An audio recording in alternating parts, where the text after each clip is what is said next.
1027, 1035, WICY, your feel-good favorites from the 80s and more. It is now an update out of Hyde Medical Center. So we've been doing these weekly right here inside the community for over a year now. We're actually like at 13 months, and a few different times, Dr.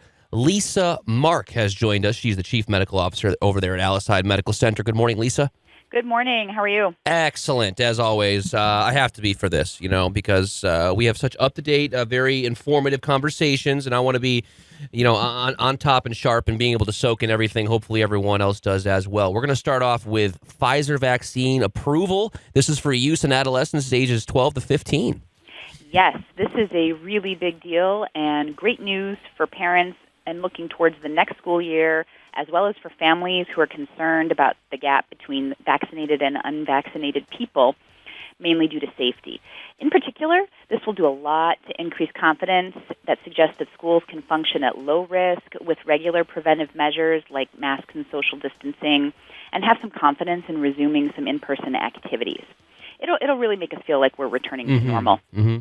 And that's exactly what we're looking for, but go on. Right. So adolescents in particular have been impacted quite tremendously during the pandemic, and having access to this vaccine will give that extra layer of protection and get us back to the point where they can just go back to being adolescents.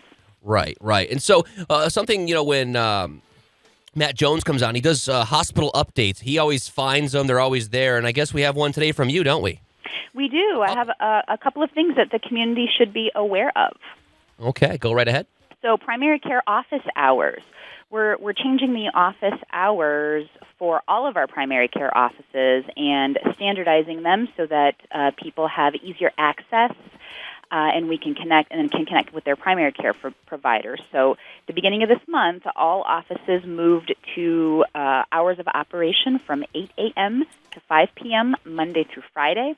The offices are closed for a lunch hour from noon to 1. So providers are going to actually see patients for 4 hours in the morning and then 4 hours in the afternoon. Awesome. What about lab hours? Lab hours, now that we're coming out of COVID, another change that we were able to make is that the lab department returned to their regular hours for outpatient blood draws. So this will be a little bit more convenient for patients, and you can schedule your appointment at any time from 6 a.m. to 4 p.m. Monday through Friday in the main floor of the hospital, and also 7 to noon on Saturdays. Okay, these are adjustments that are. I mean, I don't know how long we thought it would take to make them. After everything, it's finally here, and it's great. The one difference, John, is that we're still asking that patients need to schedule their appointments. Okay, it just makes for easier flow for everyone when it is. From a health and safety standpoint, we really like to know when people are showing up so we don't overwhelm the lab. Totally. Yeah. It's Dr. Lisa Mark with us. Lisa, anything else today? No, that's it. Thank you so much. No, we appreciate it. That was actually plenty. I'd be surprised if you had more at this point. 1027, 1035, WICY, an update out of Hyde inside the community.